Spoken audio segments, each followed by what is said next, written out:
कन्या हैं, जिनमें से छोटी है सती, और सती का विवाह भगवान शंकर के साथ हुआ है। परंतु एक बार की बात है, शंकर जी में और दक्ष में झगड़ा हो गया था। तो शंकर जी में और दक्ष में जब झगड़ा हुआ तो एक दिन क्या हुआ, एक दिन दक्ष ने यज्ञ किया, दक्ष प्रजापति ने यज्ञ किया, और यज्ञ किया तो यज्ञ दक्ष प्रजापति क्यों कर रहे हैं पता है? भगवान भोलेनाथ को नीचा दिखाने के लिए कि हम सबको बुलाएंगे, अपने दामाद छोटे दामाद को नहीं बुलाएंगे, भोलेनाथ को। पर एक बात कहें, संसार में अगर कोई यज्ञ करता है, संसार में कोई यज्ञ करता है और ये भाव से करता है कि हम जहां से बड़ी यज्ञ अच्छी करेंगे, इन्होंने कौन सी यज्ञ करवाई है, जहां से अच्छी करेंगे, तो सोच लो उनका यज्ञ कभी सफल नहीं होगा। जो ये भाव रखते हैं ना, इन्होंने क्या कराया, इनसे अच्छा तो हम करके बताएंगे, तो महाराज ऐसी यज्ञ विध्वंस होती है।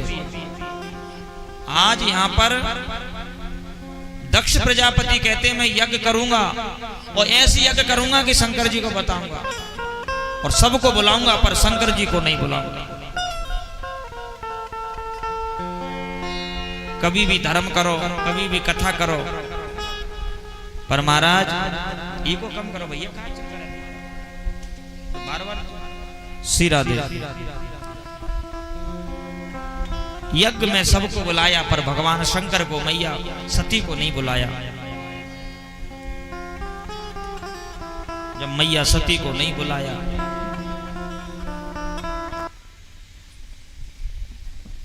जब मैया सती जब नहीं आई और यज्ञ शुरू हो गया,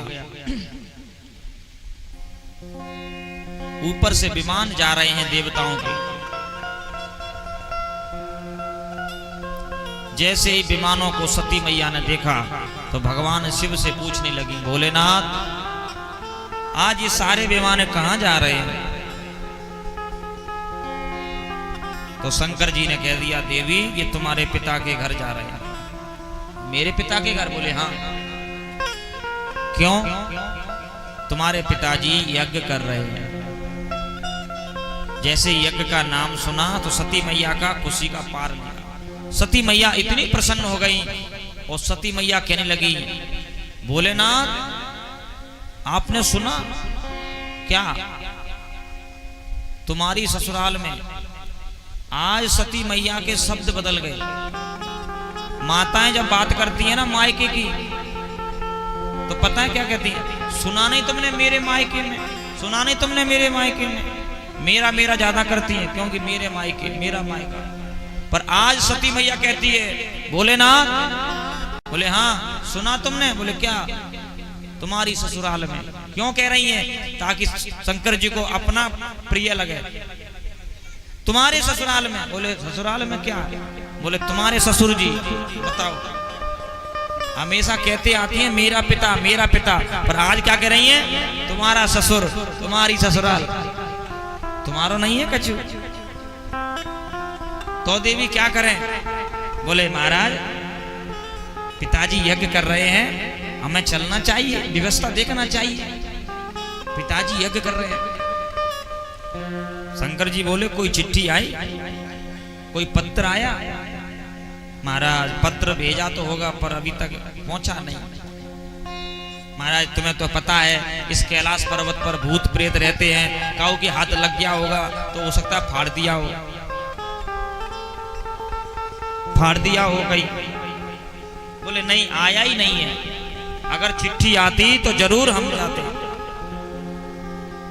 सती मैया बोली नहीं नहीं, चिट्ठी तो आई होगी। बोले नहीं, चिट्ठी आती तो हम जरूर जाते। ठाकुर जी को कहना। आज शंकर जी बोले सती मैया से, देवी मेरी बात मानो। बोले क्या? तुम यज्ञ में मत जाओ, तुम यज्ञ में मत जाओ। क्यों? बोली यज्ञ में इसीलिए मत जाओ क्योंकि हमारा बैर था, हमारा झगड़ा था किससे? तुम्हारे पूज्य पिताजी से। दक्ष सकल निज सुता बुलाई। एक बार तुम्हारे पिताजी ने सभा लगाई, उसमें सभी आए और सब जाकर के वहां बैठे हैं, मैं भी जाकर के वहां बैठा था। दक्ष सकल सुत सुता बुलाई, हमरे उबेर तुमो बिसराई। उस सभा में तुम्हारे पिताजी से हमारा झगड़ा हो गया था देवी। सबने खड़े होकर के प्रणाम किया, पर पिताजी, तुम्हारे पिताजी को हमने नहीं किया। तो देवी उस समय तुम्हारे पिताजी ने अपना अपमान समझ लिया और हमसे बुरा भला कहने लगे। इसीलिए सती, मेरा निवेदन है कि तुम भी वहां मत जाओ। जो बिन बोले जाओ भवानी, मैं तो कहता हूं तुम भी मत जाओ। क्यों? क्योंकि वहां तुम्हारा कोई आदर नहीं करेगा, वहां कोई तुम्हारा सम्मान नहीं करेगा। यद्यपि मित्र प्रभु पित गुरु गेहा। देवी मेरी बात मानो, मत जाओ। क्योंकि अगर कोई हमसे बैर करता हो, कोई हमसे द्वेष रखता हो, वहां नहीं जाना चाहिए। क्यों? जब बुलाएं तभी जाना चाहिए।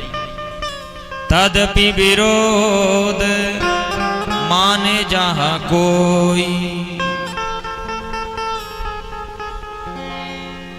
शंकर जी कहते हैं देवी, हम जाएं और हमें देख करके वो प्रसन्न नहीं होवे, हम जाएं और हमें देख करके वो गदगद नहीं होवे, तो वहां नहीं जाना चाहिए, चाहे सोना ही क्यों ना बरस रहा हो।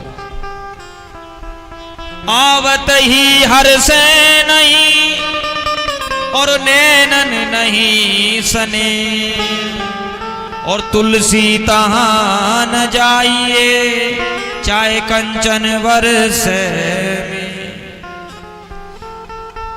देवी ऐसी जगह नहीं जाना चाहिए जहां सोना ही क्यों ना मिल रहा हो।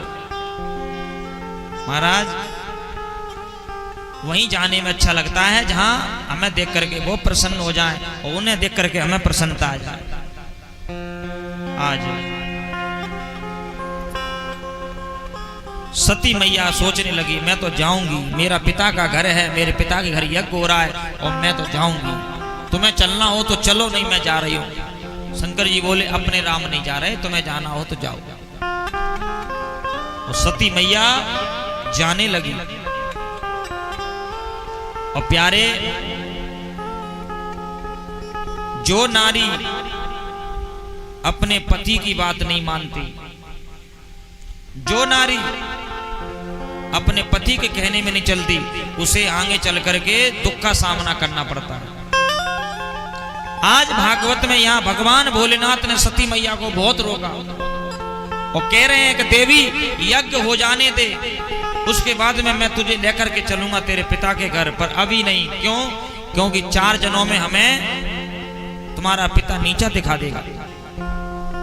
अकेले में कोई 4 गाली दे तो कोई बात नहीं है, लेकिन सबके सामने कोई गाली दे तो मुझे बर्दाश्त नहीं होगा। और सती मैया को तो ऐसा लग रहा था कि भोले बाबा तुम गलत हो, मेरा पिता सही है। सती मैया बोली, मैं तो जाऊंगी। पिता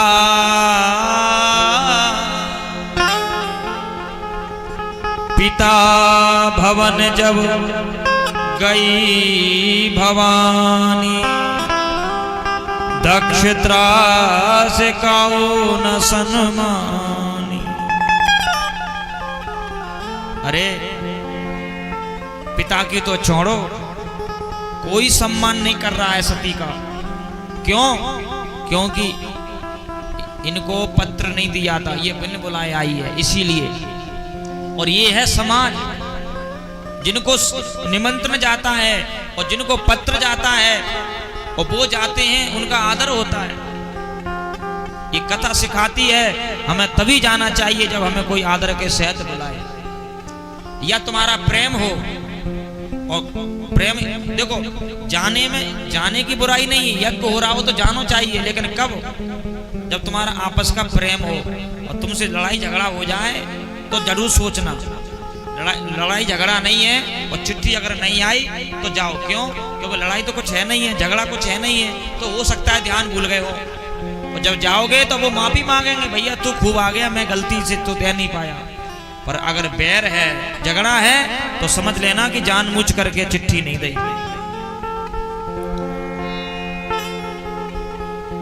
आज महाराज सती मैया के मायके में, जहां सती पैदा हुई, जहां सती बड़ी हुई, जहां सती का विवाह हुआ, आज उसके मायके में कोई उससे बात नहीं करता है।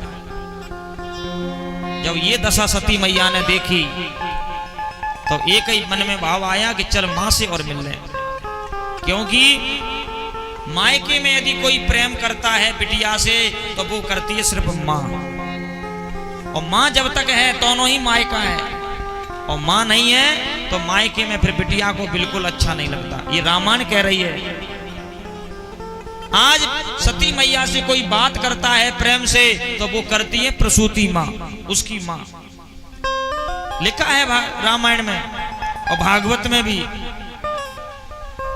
कि सादर भलाई मिली एक माता, सादर भलाई मिली एक माता, सादर भलाई मिली एक माता, सादर भले मिली एक माता, भगनी मिली बहुत मुस्काता, भगली मिली बहुत मुस्काता। आज मैया सती से कोई मिल रहा है प्रेम से तो वो है कौन? माँ।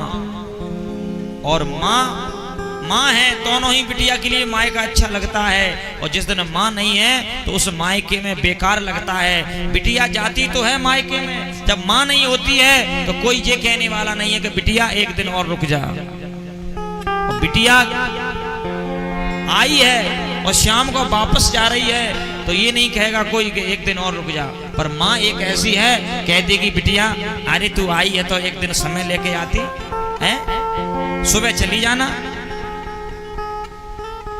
सादर भलाई मिली एक माता,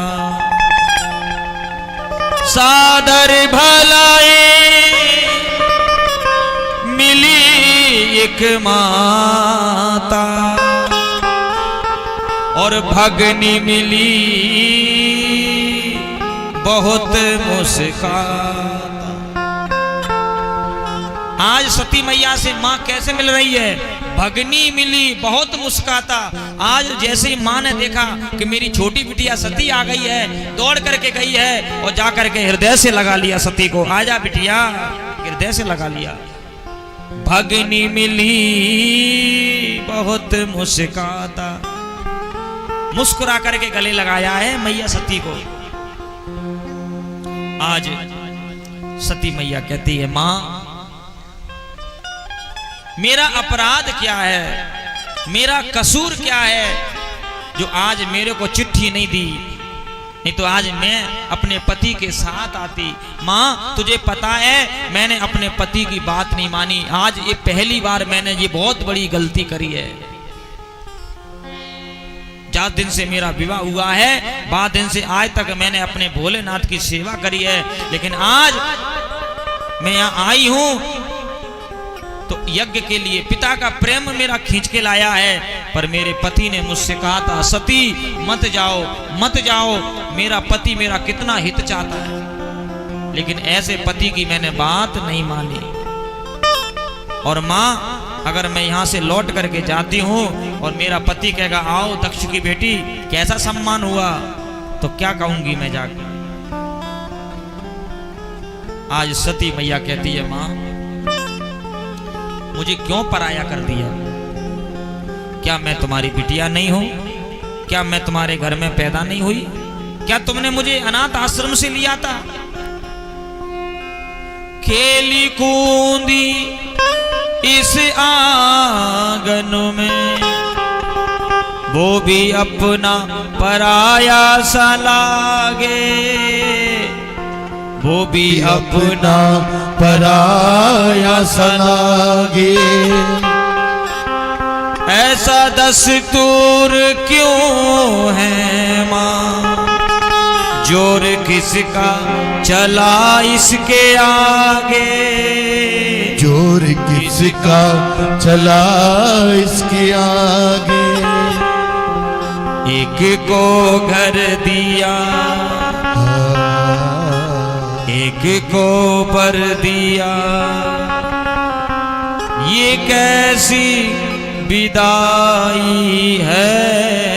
बेटियां क्यों पराई है, ये सती मैया कह रही है, बेटियां क्यों पराई है।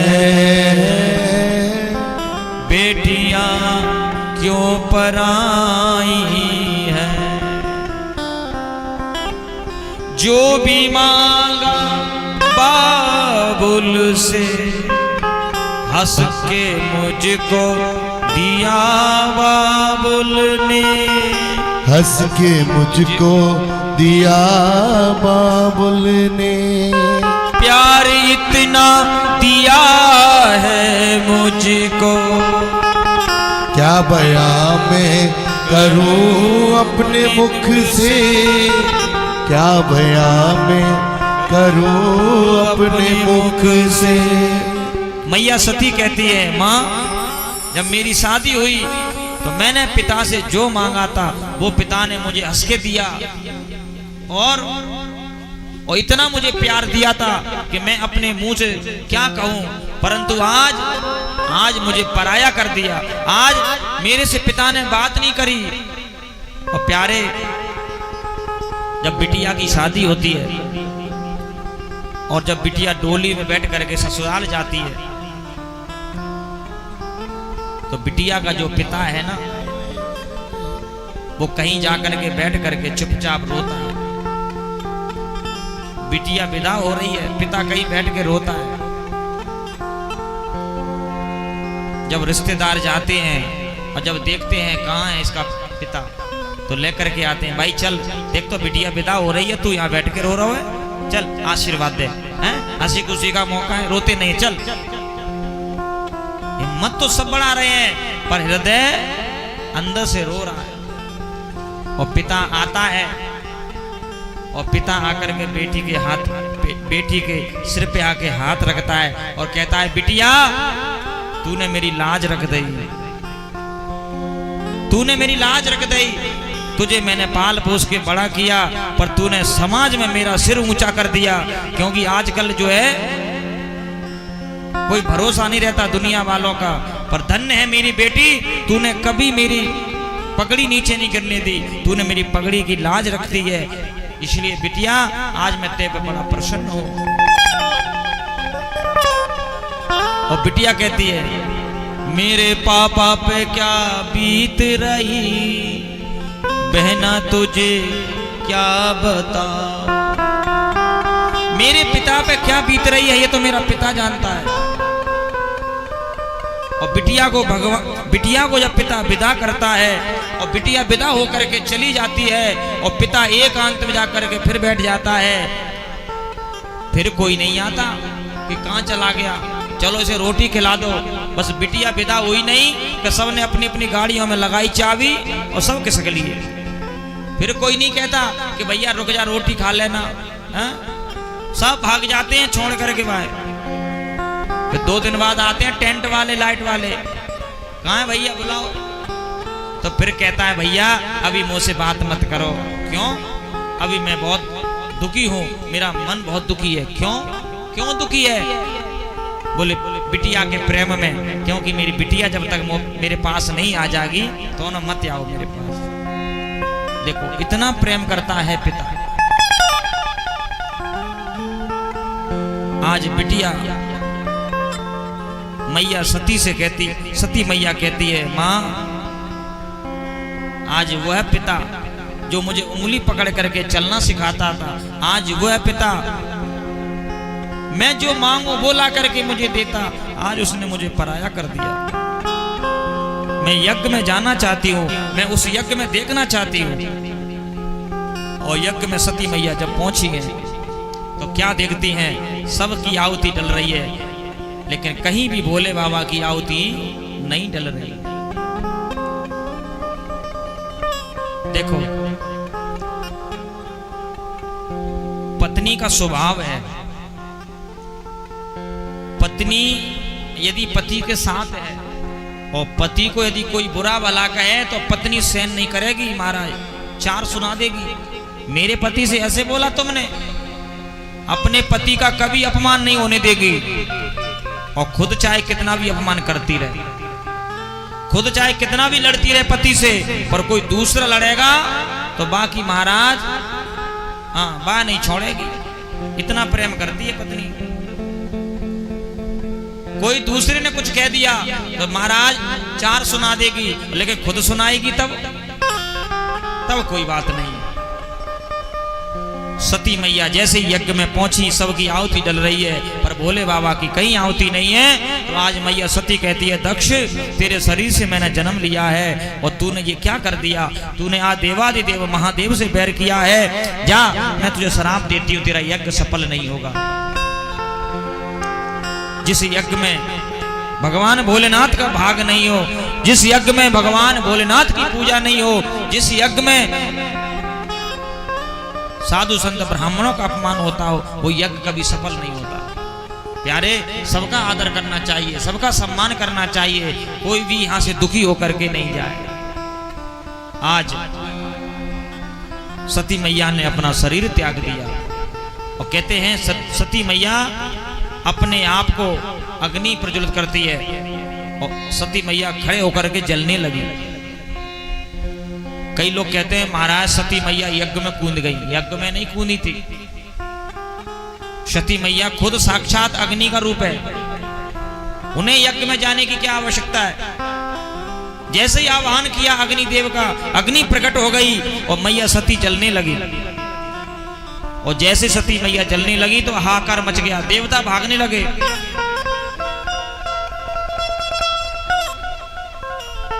नारद जी ने जाकर के खबर दी, भोलेनाथ तुम यहां बैठे हो, आज मैया सती ने अपने आप को भस्म कर लिया। सती मैया ने अग्नि लगा ली। भगवान भोलेनाथ की आंख में आंसू आ गए। आज मेरी पत्नी अगर नहीं रही तो मेरा ससुर का कोई अब संबंध नहीं है।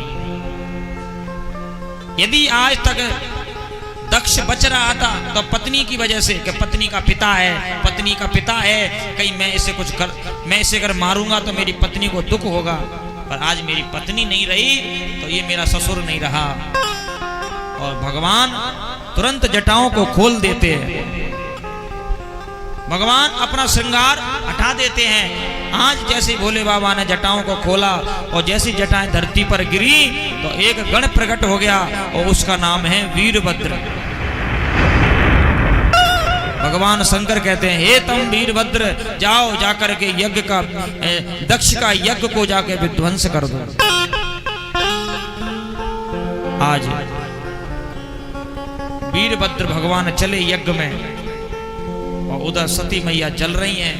और सती मैया मरते मरते तक भगवान शंकर से कह रही हैं, हे भोलेनाथ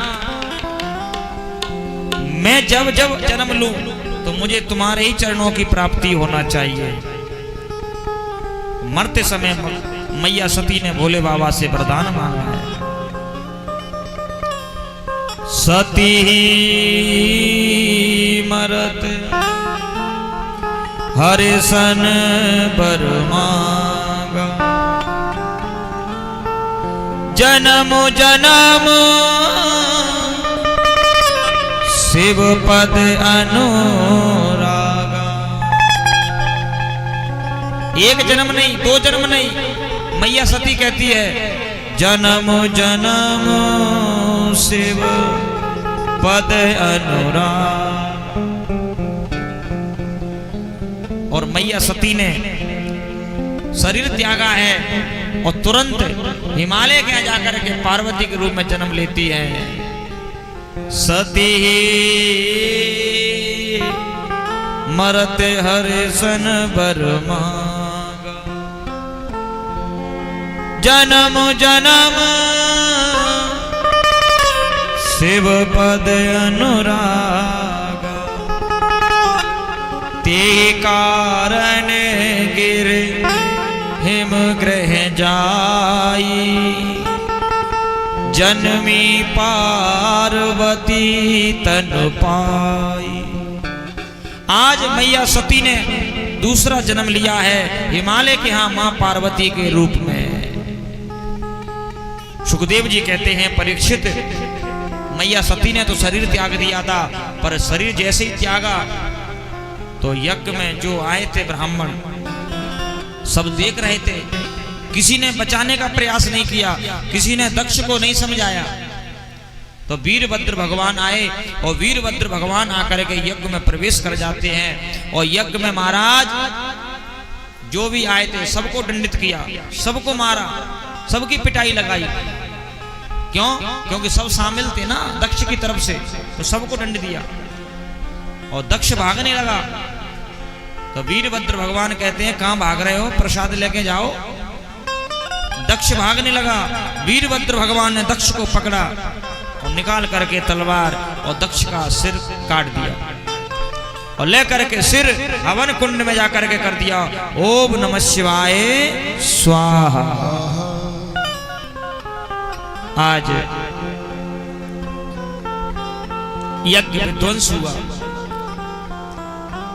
देवता घबराने लगे, यज्ञ सफल कैसे हो गए। ब्रह्मा जी की शरण में देवता गए, त्राई माम। ब्रह्मा जी बोले, आओ आओ देवताओं, कैसे आना हुआ।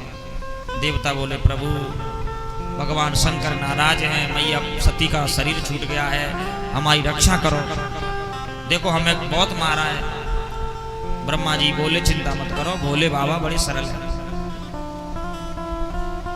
भोले बाबा जैसा कोई दयालु नहीं है।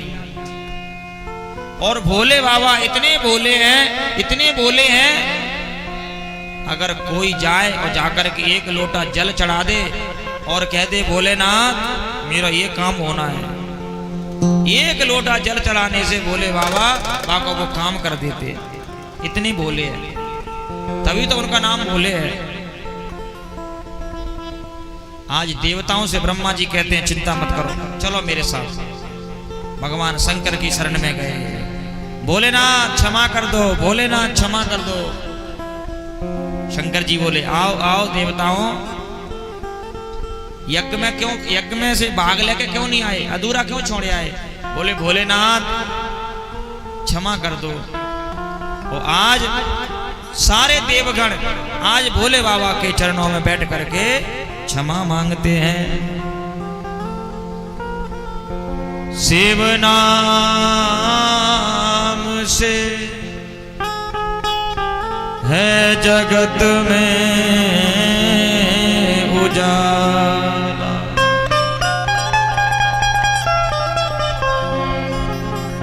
शिव नाम से है जगत में उजाला, हरि भक्तों के है मन में शिवा। आज देवताओं ने भोले बाबा के चरणों में प्रार्थना करी और सभी देवता मिलकर के कहते हैं, हे शंभु बाबा मेरे भोलेनाथ, तीनों लोक में तू ही तू,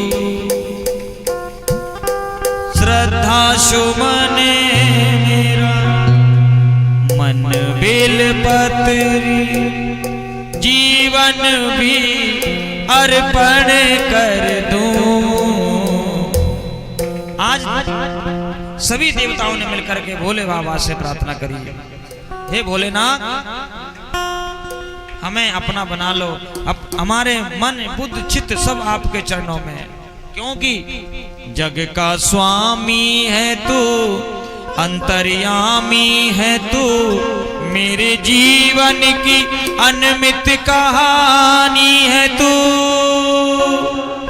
तेरी शक्ति अपार, तेरा पावन है द्वार, मेरी पूजा ही मेरा जीवन आधार।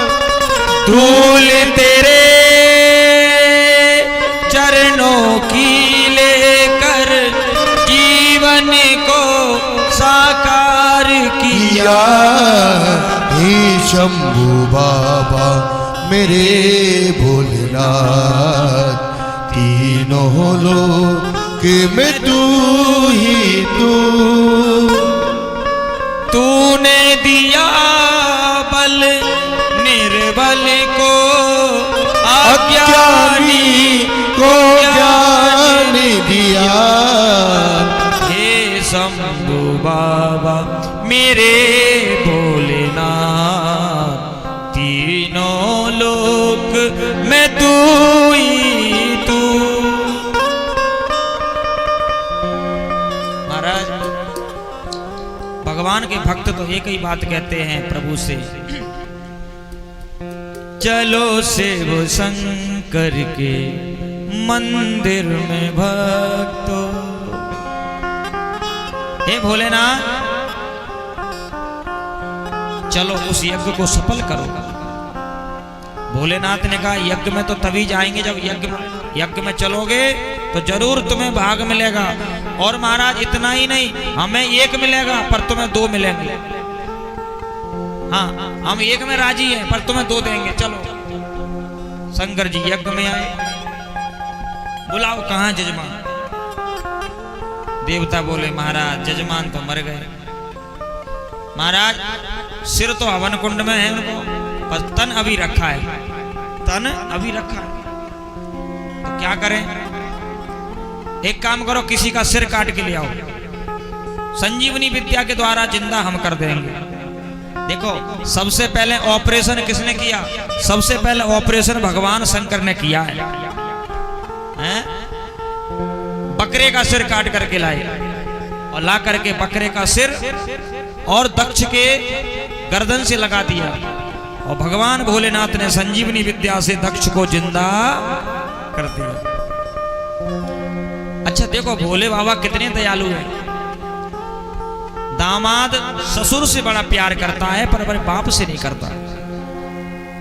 दामाद ससुर से बड़ा प्यार करता है पर अपने पिता से कम करता है।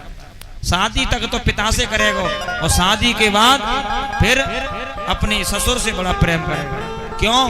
इसीलिए करता है कि शंकर जी जब अपने ससुर से प्रेम कर रहे हैं, देखो मर गया फिर भी जिंदा कर दिया, जबकि ससुर का दामाद का झगड़ा चल रहा है, फिर भी भोले बाबा कितने प्रेमी हैं कि अपने ससुर को जिंदा कर रहे हैं।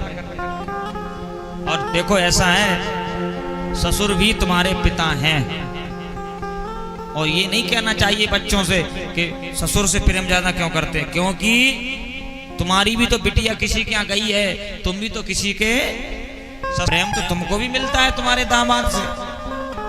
पर ये क्यों नहीं कहते कि हमारा बेटा वहां से प्रेम नहीं करे, समझी से भाई वहां ने बिटिया दी है और वो बिटिया वहां ने अपना कलेजे का टुकड़ा दिया है तो उसका तो फर्ज है। देखिए दामाद का पूरा हक है, जितना सेवा अपने पिता की करें उतनी सेवा अपने ससुर की करें। क्यों? जिसके बेटा नहीं होता है तो महाराज ससुर की संपत्ति कौन लेता है? दामाद लेता है। और पिता की संपत्ति कौन लेता है? बेटा लेता है। तो दामाद बेटा हुआ कि नहीं हुआ? जब संपत्ति का वारिस बन रहा है तो सेवा भी उसे करना चाहिए। और केवल सेवा ही नहीं, अगर महाराज ससुर तुम्हें अगर संपत्ति देता है और अगर उसके आगे पीछे कोई नहीं है तो दामाद का दायित्व बनता है, दामाद का फर्ज बनता है कि अपने ससुर को भागवत कथा सुनवाए। केवल बेटा ही नहीं, दामाद भी ससुर को भागवत कथा। और एक ऐसा है हमारा शिष्य जो अपने ससुर को भागवत करवा रहा है वृंदावन में। हम वृंदावन में जाएंगे, दामाद ससुर को भागवत सुनवा रहा है। हालांकि उसका बेटा भी है पर थोड़ा गरीब है, पर दामाद कह रहा महाराज जी मैं चाहता हूं कि अपने ससुर को भागवत सुनवाओ। हम बड़े प्रसन्न भाई, क्यों कि देखो ऐसे भी दामाद हैं। पर मैंने कहा तेरा पिता, बोले पिताजी को तो मैंने सुनवा दी, पिताजी को तो सुनवा दी पर ससुर जी को नहीं सुनवाई। ऐसी संतान जिस घर में होती है उस घर में हमारे भगवान जगन्नाथ जी नित्य निवास करते हैं। देखो व्यक्ति जब मर जाता है तो फोटो पे लिख देते हैं स्वर्गीय, लिखते हैं कि नहीं स्वर्गीय, और बातें पूछो तो स्वर्ग में है कि नरक में, तुम अपने मन से लिख देते हो स्वर्गीय। तो अगर स्वर्गीय है तो जाओ वहां जाकर के पता करो है कि नहीं है। वहां नरक है कि स्वर्ग है ये तो मुझे नहीं पता, पर इतना मैं जरूर कहूंगा जिस घर में माँ बाप की सेवा होती है वो घर स्वर्ग है, और जिस घर में माँ बाप की सेवा नहीं होती वो घर नरक है। जिस घर में माँ बाप की सेवा होती है, जिस घर में भाई बहन को मानते हैं, आज उस घर में स्वर्ग कहलाता है। और जिस घर में एकता नहीं है, जिस घर में माँ बाप की कदर नहीं है, जिस घर में भाई भाई की कदर नहीं है, वो घर नहीं है, वो नरक के समान होता है। आज देखिए रामायण में कैकेयी मैया ने बंटवारा करवा दिया। तापस भेष विशेष उदासी 14 वर्ष राम वनवासी।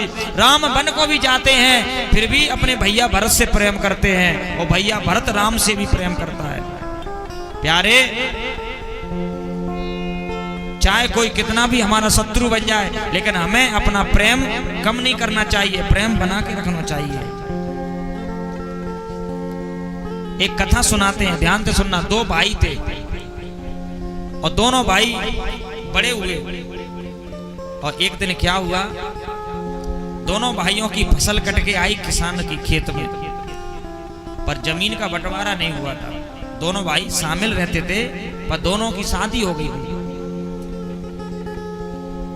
तो जमीन जो गेहूं थे वो फसल कट के आई, तो खिरान में दोनों का गेहूं का बंटवारा हुआ। आधा आधा गेहूं किया, दोनों भाइयों ने 50-50 क्विंटल गेहूं ले लिया। ध्यान से सुनना। अब बड़ा भाई ने छोटे भाई से कहा एक काम करो, क्या तुम घर जाओ और भोजन करके आओ, तब तक मैं रखाऊंगा। अच्छा ये बताओ, आजकल का भाई होता तो जाता अपने बेटा को बुलाता और कहता यहाँ रहना, कोई भरोसा नहीं है अगर मेरे में से निकाल ले। बड़ा भाई कहता है छोटे से जा भोजन करके आ, मैं जब तक बैठा हूं। छोटा भाई भोजन करने चला गया। बड़ा भाई बैठा है और सोच रहा है कि देखो हम दोनों भाइयों में बंटवारा हो गया, आधा आधा ले लिया हमने नाज, पर मेरा छोटा भाई है, अगर मैं थोड़ा कम ले लूंगा तो क्या हो जाएगा। अब उसे कैसे मैं कहूंगा, और मैं उसे कहूंगा कि तू ले ले तो वो नहीं लेगा, और ले भी लेगा तो मेरी पत्नी को पता चल जाएगा तो लंका कांड करेगी, लड़ेगी मुझसे। तो सोचा क्यों ना मैं चुपचाप 10 क्विंटल गेहूं जाके मैं मिला दूं।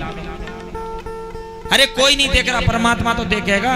और बड़े भाई ने लेकर के छोटे भाई के नाज में अपने में से निकाल करके उसमें डाल दिया। छोटा भाई भोजन करके आ गया, बोला भैया अब आप चले जाओ। अब बड़ा भाई चला गया, छोटे को क्या पता कि यहाँ क्या लीला हो गई।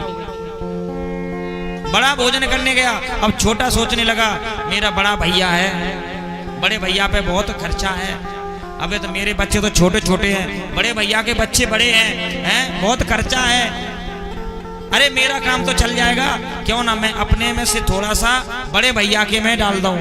और प्यारे छोटे भैया ने भी निकाल करके 10 क्विंटल बड़े के में डाल दिया। प्यारे देखिए भाई 2 हैं, प्रेम भी कम नहीं हुआ और नाज भी कम नहीं हुआ, अन्न भी कम नहीं हुआ। माँ ने उसको मिलाया, माँ ने उसको मिलाया, पर किसी को पता नहीं है, सिर्फ भगवान को पता है। ये कथा शिक्षा दे रही है कि दोनों भाइयों में प्रेम भी कम नहीं हुआ, और जहाँ प्रेम कम नहीं होता है वहाँ अन्न भी कम नहीं होता है, सबको बराबर ही मिलता है। दिखता है ज्यादा है लेकिन वो है नहीं ज्यादा, क्योंकि एक झटका लगता है ठाकुर जी का, एक चांटा मारा कि अटैक पड़ गया कि गया सब, लो। हाँ, आईसीयू में रख दिया डॉक्टर ने तो 5 लाख से सीधी राम राम होती है। हाँ, समधी से राम राम नहीं होगी ऐसी जितनी डॉक्टर से होती है। हाँ, प्रेम से बोलो राधे राधे। हाँ, इसीलिए जो प्रभु ने दिया है उसी में प्रसन्न रहो, जो भगवान दे रहे हैं उसी में खुश रहो। आज शंकर जी ने दक्ष को जिंदा किया और दक्ष ने आज यज्ञ किया है और यज्ञ में पूर्ण आहुति करी है और भगवान भोलेनाथ की स्तुति करी है दक्ष ने, और बम बम कह करके भोले बाबा को पुकारता है। और भोले बाबा आज दक्ष की स्तुति पर हंसते हैं। क्यों? क्योंकि देखो अच्छा वाला सिर था, अच्छा वाला मुंह था मानव का, तब जाने भोले बाबा की महिमा नहीं जानी। तो आज बकरे का सिर लग गया, आज पशु की योनि में आ गया, तो आज ये भगवान की महिमा को समझ रहा है। तो महाराज ये हमारा जो चेहरा है ना, चाहे भले मानव का हो, पर काम तो पशु के कर रहे हैं। और पशु के काम करोगे तो काम नहीं चलेगा, मानवता के काम करो, इंसानियत के काम करो कि हमारा धर्म क्या है, हमारा इंसानियत क्या है। क्योंकि इंसान जगत में परमानेंट नहीं है, एक दिन इंसान को जाना पड़ेगा। संसार में यहाँ कोई परमानेंट नहीं है, कोई आगे जाएगा कोई पीछे जाएगा, लेकिन जाना सभी को है। इसलिए आज भोले बाबा ने दक्ष को क्षमा कर दिया। क्यों? क्योंकि संसार में जो कोई आया है उसे जाना तो पड़ता है।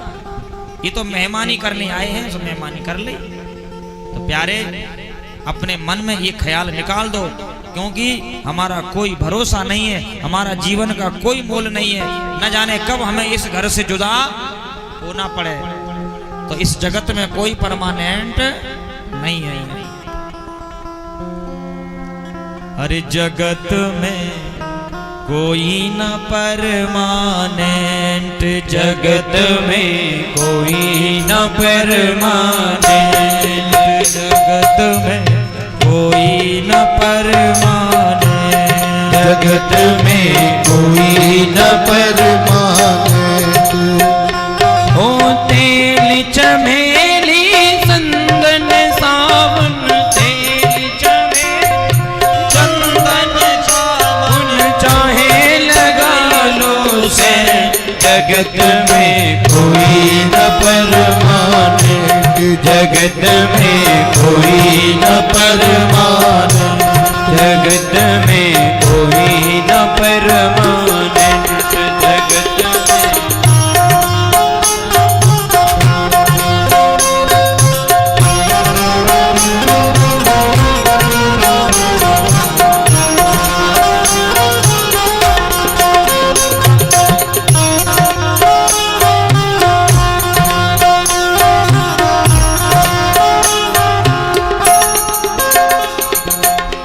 आवागमन लगी दुनिया में, जगत है रेस्टोरेंट, ओ भैया जगत है रेस्टोरेंट, ओ प्यारे जगत है रेस्टोरेंट।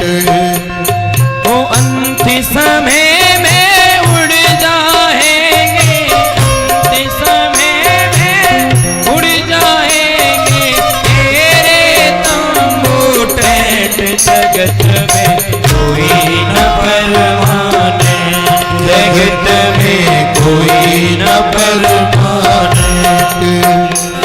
हो राष्ट्रपति हो जनरल कर्नल या हो लेफ्टिनेंट, ओ भैया या हो लेफ्टिनेंट, ओ प्यारे ना हो लेफ्टिनेंट।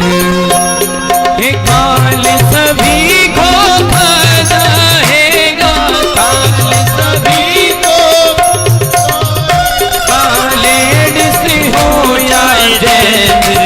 जगत में कोई न परमाने, जगत में कोई न परमाने, जगत में कोई न परमाने, जगत में कोई न परमाने, जगत में कोई न परमाने। बोल वृंदावन बिहारी लाल की। कि जगत में कोई न परमानेंट, जगत में कोई न परमानेंट। संसार में महाराज कोई परमानेंट नहीं है। आवागमन लगा इस दुनिया में, दुनिया है एक रेस्टोरेंट। रेस्टोरेंट में गए कभी खाना खावे? अंत समय उड़ जाएंगे तेरे तंबू टेंट, जगत में कोई न परमानेंट। अच्छा, जब व्यक्ति जाता है ना छोड़ के, तो घर वाले बड़े चतुर होते हैं महाराज। उसकी सोने की अंगूठी उतार लेंगे, उसकी पैरों की क्या पहनती हैं वो, मोटी मोटी सी पायल नहीं, वो कुछ और होता है, वो कड़ियां। हाँ, हे भगवान, बहुएं जो बैठी हैं, सांस कब मरे कब पैर काटे। जोर से बोलो राधे राधे। हाँ, अगर ना उतर रही होंगी तो जबरदस्ती।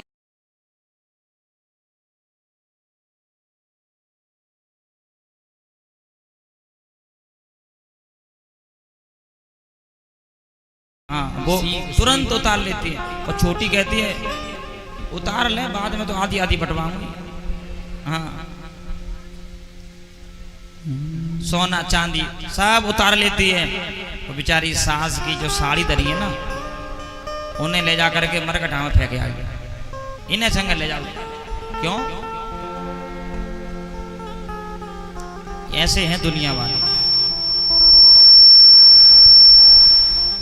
एक कथा सुना है एक मास्टर की।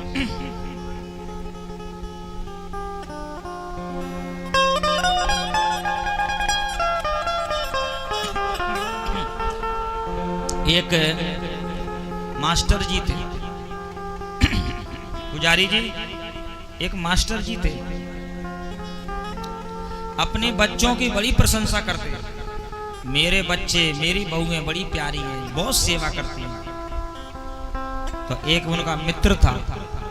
तो मित्र ने कहा, देखो बच्चे चाहे कितने भी प्यारे हों, बहुएं चाहे कितनी प्यारी हों, पर ज्यादा उनकी प्रशंसा नहीं करना चाहिए। बोले क्यों?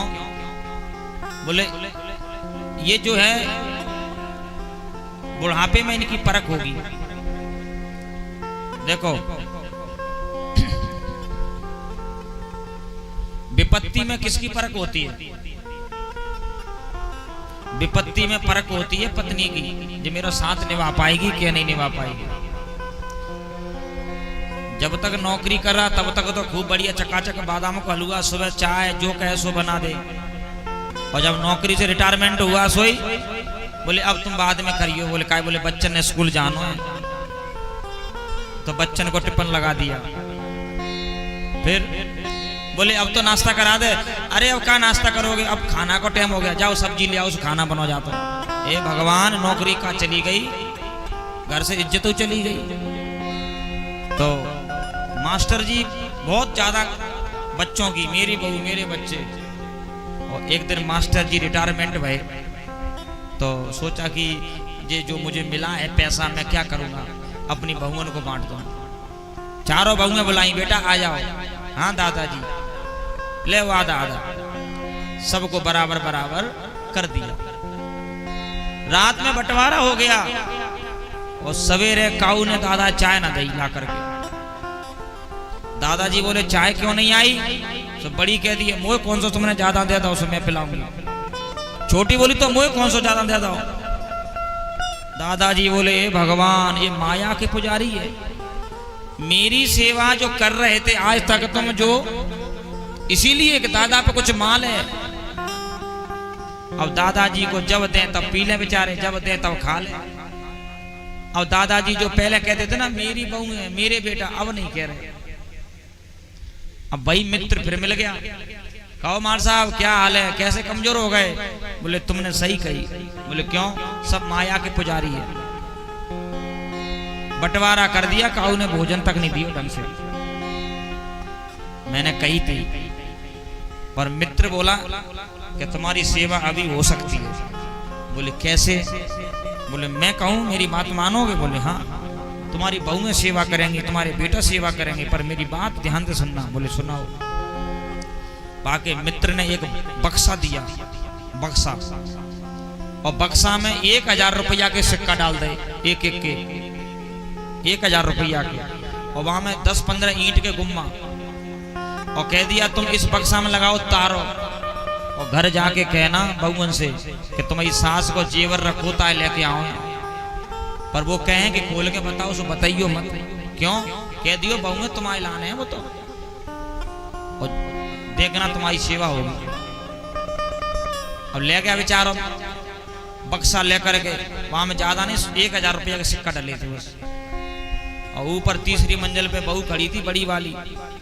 देखा कि दादा कुछ लेके आ रहे हैं आज। नजदीक से देखा बक्सा लेके आ रहे हैं। ऊपर से पूछ रही है कहा है इसमें? तो दादा ने कह दी नीचे आ तब बताऊंगा। सो धीरे से आई, पांव दबा करके, कोई देख ना ले। नीचे आई, दादाजी कहा है बक्सा में? सोई कहने लगे दादाजी बहू जा में सास के गहने हैं, शादी वही थी तो मैंने चढ़ाव गिरवी रख दो, ते है पायल हैं, कड़ियां हैं, करधौनी है, मंगलसूत्र है, फलानो हार है, ढिकानो हार है। बड़ी बहू बोली लगता है बुढ़ा पे बहू माल है। जट बक्सा नीचे उतरवा लिया। दोनों तुरंत बीच वाली आ गई। क्यों दादाजी क्या लेके आए थे? बड़ी ने कहा कुछ नहीं लेके आए। दादा ने कहा क्यों झूठ बोल रही हो? जहां मैं तुम्हारी सास को चढ़ाओ रखो है। दादा ने चारों बहुओं को बता दिया। अब ये शाम की बात है, और सवेरे जैसे दादा जग नहीं पाए तो उन्होंने लेकर के छोटी बहू चाय लेके आ गई। दादाजी चाय पी लो। जय हो, चाय आ गई। बीच वाली बोले दादाजी, बोले सर्दी बहुत है, तुम ठंडे पानी से मत नहीं हो, मैंने गर्म कर दो, और कपड़ों में धुल दूंगी तुम्हें। दादाजी बोले ठीक है। बड़ी बोली दादाजी भोजन खाऊ मत करियो, मैंने बनाओ क्या तुम्हारे लिए सुंदर, तुम्हारे मनपसंद की सब्जी खा लियो। दादाजी की तो सेवा लग गई होने। दादाजी बोले ये सब जो है लालची है। खिला पिला करके दादाजी को दोपहर में आई। दादाजी हाँ बक्सा में कहा है? ने बताइए कैसो आ रहे हैं? बेटा तेरे ला नहीं है, तू चिंता मत कर। नहीं वो हार दिखा दो कैसो है। तो पे सास को फोटो है, देख ले मामा कैसो हार पहरे हैं। दादाजी ने काऊ हार नहीं, काऊ बक्सा खोल कर नहीं बतायो। और दादाजी जो कमजोर हो गए थे आज वो महाराज खा खा करके बढ़िया संट हो गए। एक दिन दादाजी की अचानक तबीयत खराब हो गई। बहू में बोली दादाजी जागी चाबी कहाँ धरी है ना, चाबी हमें दे दो। दादाजी बोले चाबी तो मैं दूंगा नहीं, कहूँगा। बोले क्यों? तुम आपस में लड़ोगे। ना लड़ेंगे। दादाजी बोले चाबी नहीं मिलेगी। दादाजी बीमार हैं, कहा ये चिंता नहीं है कि डॉक्टर को ला करके दवाई दिलवाएं, पर उन्हें चिंता है चाबी की। चाबी कहाँ है? दादाजी बोले मेरा स्वास्थ्य थोड़ा ठीक नहीं है। और दादाजी का बढ़िया समय निकला उसके बाद में। और फिर एक दिन दादाजी ने अपना शरीर छोड़ दिया। शरीर छोड़ दिया तो चारों बहुएं चारों बेटा बोले एक काम करो। बोले क्या? पहले ये बक्सा है खोलो, और जहां में जो कचू होता है पहले बांट लो। क्या है कि सवेरे नंदे आ जाएंगी, और नंदे आ गई तो बिनों में देना पड़ेगा। हाँ जोर से बोलो राधे राधे।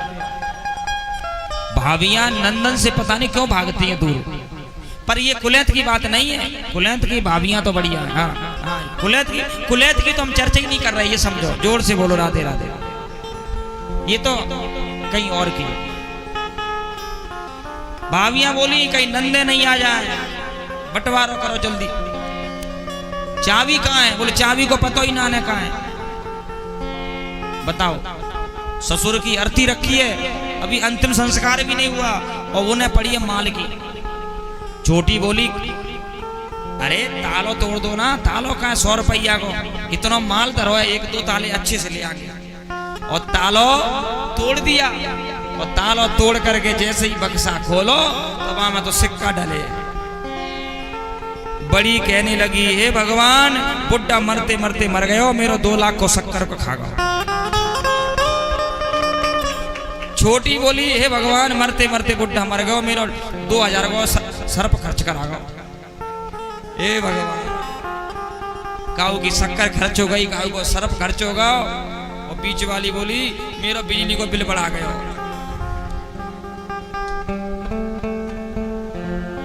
देख लिया संसार की ये हालत है। तो ये कथा मैंने उनके लिए सुनाई जो बड़े बूढ़े हैं। अपनी औलाद को मत देना जब तक तुम मर न जाओ। हाँ, बचा के रखना, नहीं तो ये तुम्हारी सेवा नहीं करेंगे। और करना बंटवारा तो कर देना, पर अपने लिए बचा के रखना, क्योंकि ये दूध के धुले नहीं है। जैसे मास्टर जी की विटंबना भई है ना, वैसे ही हो जाएगी। और हो रही है कईयन की, तो हाँ, कईयन की हो रही है। बोल कृष्ण कन्हैया लाल की जय हो, श्री राधा रानी सरकार की जय हो। श्रीमन्नारायण नारायण नारायण, श्रीमन्नारायण नारायण नारायण, श्रीमन्नारायण नारायण नारायण, श्रीमन्नारायण नारायण नारायण, श्रीमन्नारायण नारायण नारायण, श्रीमन्नारायण नारायण नारायण, लक्ष्मी नारायण नारायण नारायण, बद्री नारायण नारायण नारायण, बद्री नारायण नारायण नारायण, श्रीमन्नारायण श्रीमन्नारायण नारायण, श्रीमन्नारायण नारायण नारायण। बोली नारायण भगवान की। एक बार जोर से बोलो राधे, और जोर से, इतनी जोर से बोलो कि तुम्हारी बहू में तुम्हारी सेवा करें। जोर से बोलो राधे। हाँ। आज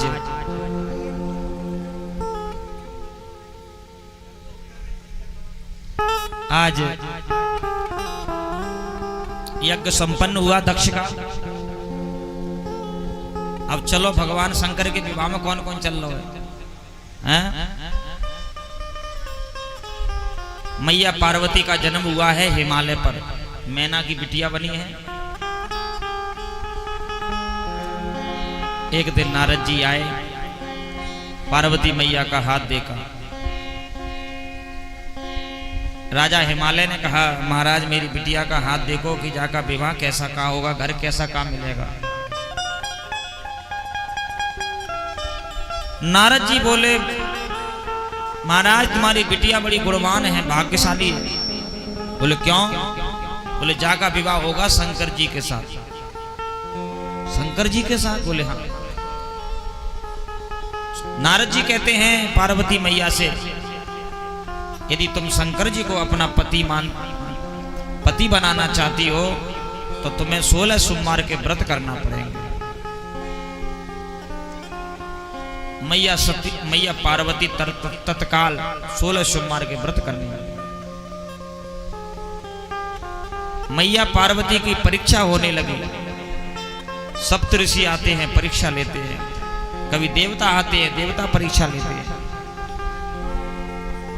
देखिए, कोई कितना भी लालच दे, फलाना बहुत अच्छा है, तो लालच में नहीं आना चाहिए, क्योंकि जो है वही तुम्हारे लिए काफी है। उधर भगवान शंकर बैठे हैं समाधि में। शंकर जी समाधि कैसे खुले? देवता बेचारे परेशान, क्योंकि उस समय एक राक्षस है जिसका नाम है ताड़कासुर, और ताड़कासुर देवताओं को परेशान करता था।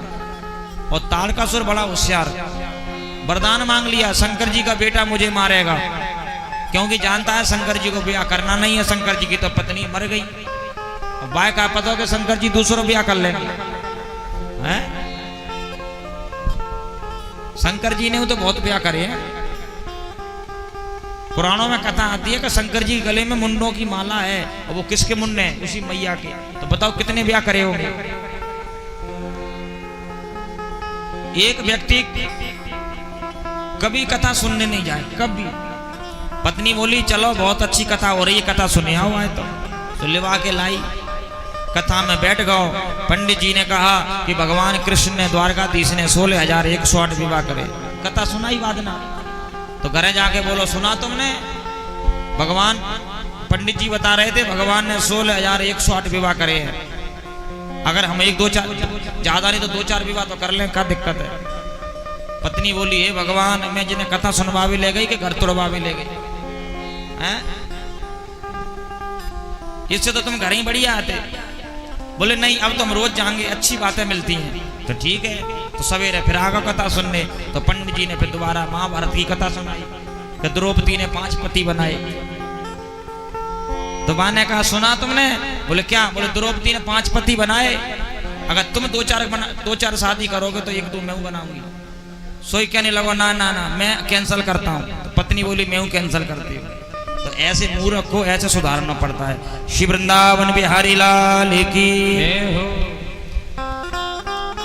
आज शंकर जी समाधि में है, कामदेव आए हैं और कामदेव ने तीसरा शंकर जी का नेत्र खोला है और कामदेव जल करके भस्म हो जाता है। कामदेव की पत्नी है रति, शंकर जी से कहती है मेरे पति का क्या दोष है जो मेरे पति को तुमने जला दिया? शंकर जी बोले जो हमको छेड़ेगा उसे जलना पड़ेगा। महाराज मुझे क्षमा कर दो, मेरे पति को क्षमा कर दो। शंकर जी बोले देवी तेरा पति जल करके भस्म हो गया है, मैं जिंदा तो नहीं कर सका, लेकिन आशीर्वाद देता हूं जा द्वापर में तुझे तेरा पति मिल जाएगा जब कृष्ण का बेटा बन करके आएगा। प्रद्युम्न प्रतीक्षा करो, जाओ।